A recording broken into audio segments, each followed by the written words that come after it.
샬롬 출애굽기 강의 82번째 찬송가 582장 찬양함으로 시작하겠습니다.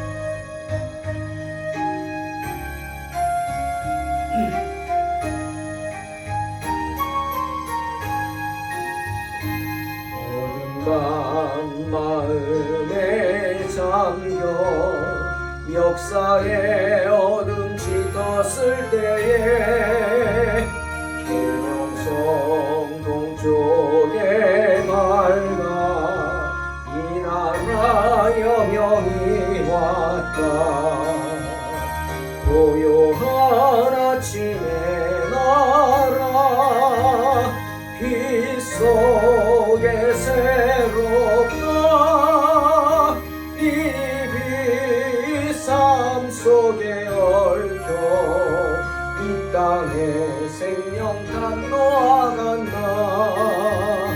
목토에 뿌리는 깊어 하늘로 줄기가지 솟을 때 가지 목마를 해요. 그 열매 만민이 산다. 고요한 아침의 나라 일꾼을 부른다. 하늘 씨앗이 되어 역사의 생명을 이어가리. 맑은 샘유 줄기 용솟아 거칠은 땅에 흘러 적실 때 기름진 푸른 벌판이 눈앞에 활짝 트인다. 고요한 아침의 나라 새 하늘 새 땅아 길이 꺼지지 않는 인류의 횃불 되어 타거라. 네, 출애굽기 23장 1절로 9절입니다. 겁니다. 너는 거짓된 풍설을 퍼뜨리지 말며 악인과 연합하여 위증하는 증인이 되지 말며 다수를 따라 악을 행하지 말며 송사에 다수를 따라 부당한 증언을 하지 말며 가난한 자의 송사라고 해서 편벽되이 두둔하지 말지니라. 내가 만일 내 원수의 길 잃은 소나 나귀를 보거든 반드시 그 사람에게로 돌릴지며 내가 만일 너를 미워하는 자의 나귀가 짐을 싣고 엎드러짐을 보거든 그것을 버려두지 말고 그것을 도와 그 짐을 부릴지니라. 너는 가난한 자의 송사라고 정의를 굽게 하지 말며 거짓 일을 멀리하며 무죄한 자와 의로운 자를 죽이지 말라. 나는 악인을 의롭다 하지 아니하겠노라. 너는 뇌물을 받지 말라. 뇌물은 밝은 자의 눈을 어둡게 하고 의로운 자의 말을 굽게 하느니라.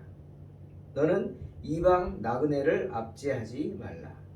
너는 너희가 애굽 땅에서 나그네 되었은즉 나그네의 사정을 아느니라. 아멘. 오늘 본문은 재판에 관한 법이 나와 있고요. 또 세상 사람들과 더불어 우리가 살아가는 우리 성도들에 대한 행위, 어떻게 살 것인가에 관한 경고가 잘 나와 있습니다. 먼저 재판에 관한 법을 볼까요? 1절로 3절 그리고 6절로 9절까지가 재판에 관한 이야기를 모세가 합니다. 모세는 재판 절차에 관한 경고를 먼저 하고 있습니다. 1절에 너는 거짓된 풍설을 퍼뜨리지 말며 악인과 연합하여 위증하는 증인이 되지 말라. 예, 증인들에 대한 경고입니다. 무고한 사람에게 근거 없는 말을 해서 그가 기소를 당하게 만들거나 그에 대해 불리한 증언을 해서 모함함으로써 그가 핍박당하도록 조장해서는 안 된다. 경고하는 것이죠. 여러분 그렇지 않습니까? 거짓 증인이 되는 것은 참 나쁜 것입니다. 그 자체가 거짓말해야죠. 위증해야죠. 악의를 가져야죠. 정말 도적질하고 살인하는 그런 모든 죄를 동시에 다 범하는 것과도 같습니다. 때문에 한 주석가는 사람이 범할 수 있는 악행 가운데 이보다 더 많은 죄목들이 내포되어 있는 악행은 없다라고 말합니다. 무엇이? 위증하는 것입니다. 위증. 거짓 증언하는 것입니다. 특히 구약시대에는 두세 사람이 증언하면 인정이 됐어요. 예수님도 두세 사람이 거짓 증언해가지고 십자가에 달려 못 박히시지 않습니까? 무서운 짓입니다. 정말 그 벌을 어떻게 받을지 위증은 정말 나쁜 겁니다. 큰 죄죠. 그런데 모세의 이 경고는 꼭 법정에서만 적용되는 것은 아닐 것입니다. 오늘 거짓된 풍설을 퍼뜨리지 말라. 이 말이 뭐예요? 살면서 그렇게 살지 말라는 겁니다. 즉 일상생활에서 우리가 하는 서로 그 대화에까지 적용되어야 하는 겁니다. 나쁜 말은 정말 말이 다리도 없는데 발도 없는데 멀리 가지 않습니까? 특히 나쁜 말. 사람들 마음속에 그런 악함이 있습니다. 남이 잘 되는 거 보는 거 별로. 그러니까 너무 남 앞에서 자랑하면 안 됩니다. 숨겨야 되죠, 사람들이. 너무 잘 되는 거 있으면은 자꾸 잘 된다고 그러면 안 되고요. 숨길 필요가 있습니다. 왜? 시기하고 질투하기 때문에 그렇습니다. 인간의 본성입니다. 남을 중상모략하지 말라. 험담하지 말라. 이것도 거짓 증언, 위증이죠. 그죠? 있지도 않은 말을 퍼뜨리는 거 아닙니까? 한 사람의 생명이 그리고 그 사람의 가진 것이 재산이 재판관에 의해서 또 배심원들에 의해서 좌우되듯이 한 사람의 그 평판, 그 평판도 그 평판이 뭡니까? 살면서 싸운 거 아닙니까? 한순간에 무너집니다. 네? 누구 때문에? 동료들 때문에, 주변 사람들 때문에 한순간에 무너질 수 있어요. 이 무서운 겁니다. 그러니 어떻게? 중상모략하고 험담하지 말라. 위증하지 말라. 특히 재판관들은 그런 것에 현혹돼서 그릇된 판결 내리지 말아야 합니다. 재판관들에게 또한 경고하는 거죠. 또 2절에 다수를 따라 악을 행하지 말며 송사의 다수를 따라 부당한 증언을 하지 말라. 그렇죠? 여러분, 재판관이 되었다. 판결을 하는 사람이다. 판사는 정말 위중한 책임을 갖고 있습니다. 그 사람 한마디에 사람이 죽기도 하고 살기도 하죠. 그런데 그런 재판관들이 권력의 시중이 된다. 큰일 나는 거죠. 그게 지금 문제가 되는 거 아닙니까? 사법권이 독립이 되어야 되는 이유가 거기 있습니다. 사법권이 정권에 붙어 있다면, 대통령 눈치만 보고 있다면 말이 안 되는 거예요. 권력의 눈치 보면 안 돼요. 또 하나는 다수의 지배를 받아서도 안 됩니다. 여러분, 민주주의가 다수결의 원칙이다. 맞습니다. 그런 거 맞지만은, 아니, 다수의 지배를 받아서 모든 것을 결정할 수 있는 건 아닙니다. 특히나 여러분 명심하세요. 교회는 다수결이 아닙니다. 명심하십시오. 교회는 더더군다나 다수결이 아닙니다. 성도들이 다 원한다고 교회 뭐 정책이 바뀌고 하나님의 말씀이 바뀌고 그럽니까? 아니죠. 광야에서 애굽 백성들이 다 원했죠. 돌아가기를. 그 돌아가야죠. 안 돌아갔습니다. 아니, 오히려 돌아가자고 모세를 돌로 치려고 하는 사람들 다 벌 받습니다. 죽거나. 그죠? 아닙니다. 특히 교회는 그렇다는 것 명심하십시오. 때문에 하나님이 리더를 세우는 겁니다. 모세를 세우고 여호수아를 세우고 사사들을 세우고, 교회는 목사를 세우고 장로를 세우고, 그래서 그분들에게 맡기는 거예요. 위임하는 겁니다. 위임. 그렇다고 어떤 다수의 의견을 묵살하거나 무시하거나 그러진 않죠. 하지만 다 요즘 아유 코로나가 이런데 무슨 예배냐, 그냥 방송으로 말자. 여러분, 이렇게 되면 교회가 살아남겠습니까? 아니죠. 감사하게 저희는 끝까지 현장 예배를 드릴 수 있어서 너무 감사합니다. 아닙니다. 절대로 교회는 다수결이 아니다. 잊지 마시기 바랍니다. 재판관들이 그렇게 다수의 지배를 받아서 양심에 위배된 판결을 했어야 되겠습니까? 아니죠. 소수의 의견을 들을 수 있고, 소수의 의견을 통해서, 반대되는 의견을 통해서 더 그 문제를 깊이 생각할 수 있는 사람이 바로 재판관이 되어야 한다는 거죠. 때문에 유대 사회에서도요, 재판을 할 때 왜 후배들, 연륜이 적은 재판관들이 선배들에게 눌리지 않습니까? 권위에. 그럼 어떻게 해요? 동요되거나 지배당하죠. 그런 일이 없도록 하기 위해서 우선적으로 투표를 했다고 합니다. 먼저 자기 의견을 내게 하는 거죠. 재판관이 아니라 할지라도 우리 또한 마찬가지입니다. 우리가 어떤 판단을 내릴 때는 다수에 속한 사람들이 무엇을 하고 있는지 그걸 묻는 게 아니라, 먼저 내가 어떻게 생각하고 이 문제를, 내가 무엇을 해야 할지를 내게 먼저 물어봐야 합니다. 잊지 마십시오. 왜죠? 내가 누구의 심판을 받아요? 사람들의 심판을 받는 거 아닙니다. 나는 하나님의 심판을 받는 겁니다. 특히 주의 종들은 누구의 심판을 받아요? 하나님의 심판을 받는 거예요. 그러니 하나님 앞에서 항상 두 손 들고 나가는 거 아닙니까? 명심하세요. 우리는 사람의 심판을 받는 게 아니라 하나님의 심판을 받는다. 그러니 친구라고 해서 위증을 하고 잘못된 판결을 내려주고 그러다가 친구 따라 강남 간다고 좋은 데 가는 게 아니라 친구 따라 지옥 갈 일이 있습니까? 명심하시기 바랍니다. 또 3절에 가난한 자의 송사라고 해서 편벽되이 두둔하지 말지니라. 6절에 너는 가난한 자의 송사라고 정의를 굽게 하지 말지어다. 그렇죠.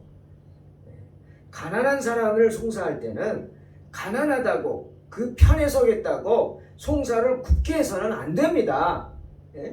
비록 가난한 자가 불쌍하다 해도 그 사람이 잘못했으면 잘못한 겁니다.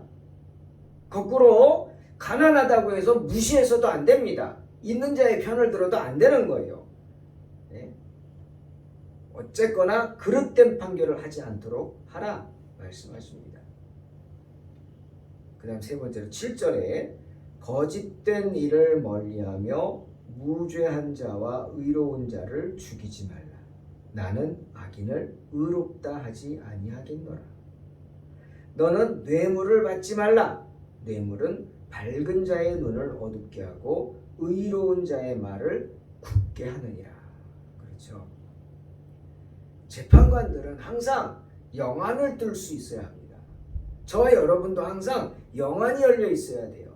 참과 거짓을 구별할 수 있는 능력을 받으라는 거죠. 영안을 열었다 그겁니다. 참이다 거짓이다 알 수가 있는 겁니다. 이거 귀신 짓이다 하나님의 뜻이다 구분할 수가 있는 그런 능력을 받아야 합니다. 그래서 재판관이 허위 고발을 했을 때 그것을 그냥 그 자리에서 묵살해버리고, 허위 고발이니까 정말 영안을 뜨고 그걸 구별할 수 있는 능력을 받아서 물리치고, 허위 고발에 시달리면 시간 낭비에 힘 낭비에 많은 것 낭비가 되지 안 됩니다. 그리고 죄 없고 올바른 사람을 죽이지 말고 잘 살피고, 또한 악한 사람들한테 무죄를 선고해서도 안 되겠죠. 우리 막 열받잖아요. 재판 판결 보면 악한 자들에게 무죄가 나오고 뭐 큰 죄를 저질러도 뭐 징역 몇 년 하지만은 뭐 집행유예 몇 년, 그리고 감옥에도 안 가게 하고 막 열받죠. 기가 막히죠. 그런 짓을 하지 말라는 거예요. 왜 그런 짓을 해요? 뇌물을 받으니까. 그래서 뇌물을 받지 말라고 하는 겁니다. 뇌물은 멀쩡한 눈을 가립니다.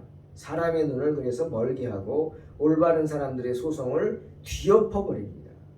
정말 나쁜 거예요. 뇌물. 여러분, 뇌물과 선물의 차이 아십니까?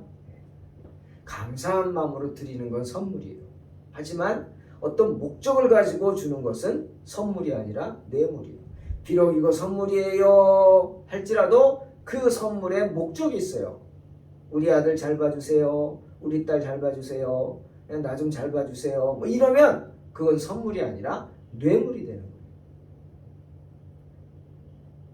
요즘은 돈으로 구분하죠. 뭐 몇만 원 이상이면 선물, 이 뇌물이고 이하면 선물. 오죽하면 그러겠느냐만 그런 생각이 들지만, 아니, 선물과 뇌물의 궁극적인 차이는 어떤 목적을 가지고 선물을 하면 그것은 뇌물이 되는 겁니다. 그런 건 받지 말아야죠. 성경에도 잦은 선물은 화를 누그러뜨린다고 했어요. 참 지혜로운 거죠. 선물은 좋은 것입니다. 서로에게 선물할 수 있기를 바랍니다.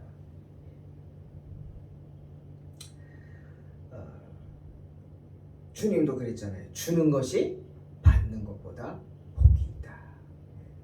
우리 동탄 소망교회 목회 철학 중에 하나가 이웃에게 우물을 파주는 교회입니다. 이웃에게 우물을 파주는 교회.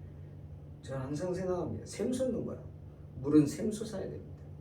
샘솟아야 깊어지고 샘솟아야 깨끗해집니다. 그리고 샘솟는 물에 생명이 있습니다. 주변에 항상 생명이 있고 항상 손님이 찾아옵니다. 그렇죠? 토끼도 오고 다람쥐도 오고 새도 오고 때로는 호랑이도 오고. 네. 왜? 물 마시려고. 깨끗한 물. 샘솟아야 합니다. 우리는 뇌물을 조심하고 또한 항상 악한 송사를 도우려고 하는 거나 악한 일을 행하도록 꾀어서 부추기는 일이 없도록, 내가 그런 일을 하지 않도록 그렇게 하려고 하는 생각들 두려워해야 합니다. 죄의 삭은 사망입니다. 재판관은 항상 사람이 아니라 누구에 대하여 책임을 갖고 있어요? 누구에게 책임져야 돼요? 하나님께. 하나님께 대하여 우리는 책임을 지고 있어요. 하나님께 권세를 위임받았기 때문이죠. 네 번째로 9절, 너는 이방 나그네를 압제하지 말라. 너희가 애굽 땅에서 나그네 되었은즉 나그네 사정을 아느니라. 그렇죠. 이스라엘 백성들은 애굽에서 430년간 나그네 생활했어요. 그러니 나그네가 얼마나 서러운지 알아요. 나그네란 뭡니까? 한 곳에 오래 살아도 영원히 나그네일 수 있어요. 특히 이스라엘에서는 그래요. 타국인들은 이스라엘에서 땅을 상속할 수가 없어요. 상속할 수 없어요. 내가 돈을 벌어서 땅을 샀어요. 나 때만 쓰는 거예요. 아들에게 줄 수 없어요. 상속이 안 되는 거예요. 하지만 그렇다 할지라도 재판관들은 항상 공정하게 대우해 줘야 합니다. 그들이 가지고 있는 그 소유에 대해서 평화롭게 그 모든 것을 누릴 수 있도록 부당한 취급을 받지 않도록 해줘야 할 의무가 있습니다. 또 오늘 본문에는 이 세상에서 세상 사람들과 더불어 살아가는 우리 성도들의 행위에 대한 경고가 나와 있죠. 즉 4절, 5절 두 절에만 나와 있는데 이 두 가지 말씀을 보면 알 수 있어요. 우리는 항상 우호적인 friendly, 알죠? friendly, 친구처럼 친하게 항상 다가설 수 있는 friendly한 관계를 가져야 합니다. 우호적인 행위를 해야 합니다. 그렇게 모세는 명령하고 있어요. 4절, 내가 만일 내 원수의 길 잃은 소나 나귀를 보거든 반드시 그 사람에게로 돌릴지며. 5절, 내가 만일 너를 미워하는 자의 나귀가 짐을 싣고 엎드러짐을 보거든 그것을 버려두지 말고 그것을 도와 그 짐을 부릴지니라. 이게 무슨 말입니까? 어느 누구에게라 할지라도 심지어 우리에게 악을 행한 사람들이라 할지라도 우리가 미워하는 자라 할지라도 기회가 있을 때 기회가 닿는 대로 기꺼이 모든 선한 일들을 행하라 하는 권면의 말씀입니다. 바울도 말하죠. 갈라디아 6장 10절. 그러므로 우리는 기회 있는 대로 모든 이에게 착한 일을 하되 더욱 믿음의 가정들에게 할지니라. 심지어 원수라 할지라도 기회가 되면 선을 행하라 합니다. 로마서 12장 20절. 내 원수가 줄이거든 먹이고 목마르거든 마시게 하라. 그리함으로 내가 숯불을 그 머리에 쌓아놓으리라. 정말 원수처럼 지내는 사이인데 그 사람이 나에게 선한 일을 행한다. 그럼 어떻게 했어요? 그 원수도 사람입니다. 아무리 낯짝이 두꺼워도 그런 선한 일을 자기가 그렇게 해코지한 사람이 자기의 그럴 때는 뜨뜻해질 수밖에 없어요. 이봐가 머리가 얼굴이 뜨뜻해져요. 창피해서 그렇게 만들라는 거예요. 원수를 사랑하라. 이 계명은 주님이 하신 말씀만이 아니에요. 새 계명만이 아니에요. 옛 계명이기도 해요. 잠언에도 나와요. 25장 21, 22절. 내 원수가 배고파 하거든 음식을 먹이고 목말라 하거든 물을 마시게 하라. 그리하는 것은 핀 숯을 그의 머리에 놓는 것과 일반이요 여호와께서 내게 갚아 주시리라. 구체적으로 말씀하시죠. 내가 원수에게 선을 행하면 그 사람이 안 갚는다 할지라도 누가 갚아주세요? 여호와께서 갚아주신다.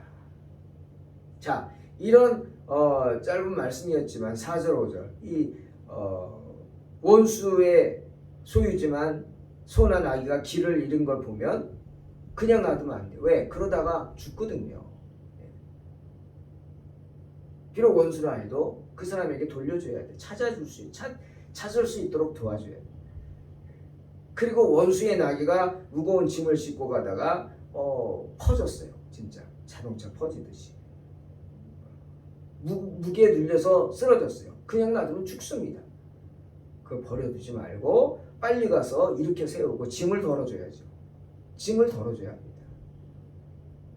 자, 이런 이야기 통해서 우리가 많은 것들을 생각할 수 있지만 오늘 몇 가지만 생각해 보면, 자, 이렇게 원수에게 호의를 베풀어야 한다. 그러면 친구에게는 어떻게 할까요? 이웃에게는?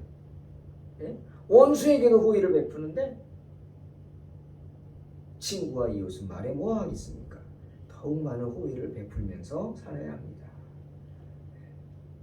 또 오늘 말씀대로라면 원수가 당하게 될 손실이나 손상을 보고 무시해서 원수가 손해를 보게 한다면 그것이 내가 봤는데도 안 도와줬다면 내 잘못이라고 하는 거잖아요. 그렇다면 원수를 해치는 일은,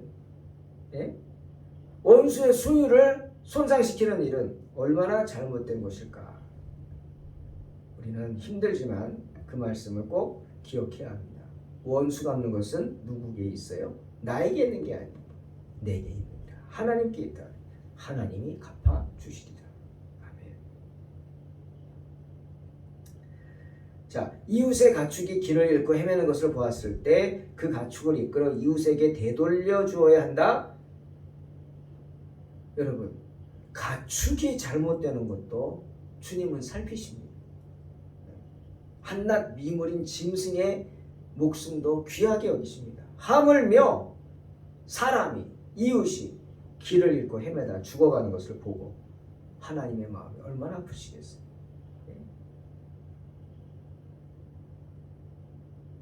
이웃이, 가축만이 아닌 이웃이 길을 잃고 죽음의 구렁텅이에 빠져갈 때 우리의 책임이 얼마나 크겠어요. 주님을 모르고 죽어가는 그들에게 구원의 생명줄을 던진다는 것이 얼마나 중요한 일인가 알아야 합니다. 우리의 영혼 구원 사명이 참 중요하다 깨달으라. 그래서 열심히 구원의 생명줄을 던지시기를 주의 이름으로 축원합니다. 알아서 하겠죠. 뭐 내가 뭐 합니까? 내가 할 수 없어요. 능력도 없고 시간도 없고 뭐 그런 소리 하지 말라는 거. 그런 생각을 버려야 합니다. 또 귀하고 좋은 건 나만 가지려고 하는 생각 버려야 합니다. 우리 목사님 설교 말씀 좋고 말씀에 은혜가 있고 감사합니다. 그렇다면 나누십시오.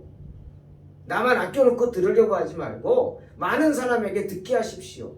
한마디라도 듣고 그분의 영혼이 구원받는다면, 생각이 바뀌어서 정말 그들의 행동이 달라진다면, 그들의 발걸음이 교회로 향하게 된다면 그 상급이 누구에게 있어요?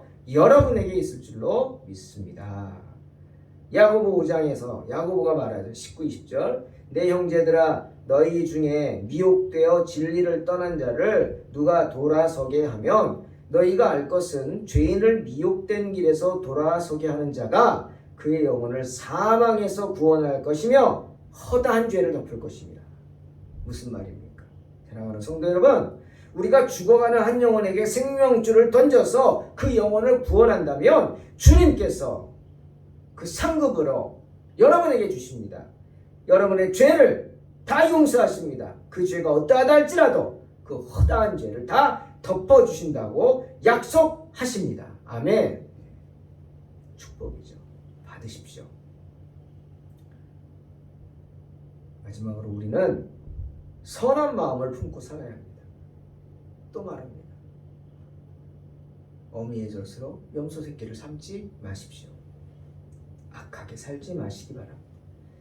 나귀가 짐을 싣고 가다가 짐이 너무 무거워 엎드려져 있는 것을 보거든 어떻게 합니까? 구하려고 하다가 아유 저 원수논건에 돌아서지 마십시오.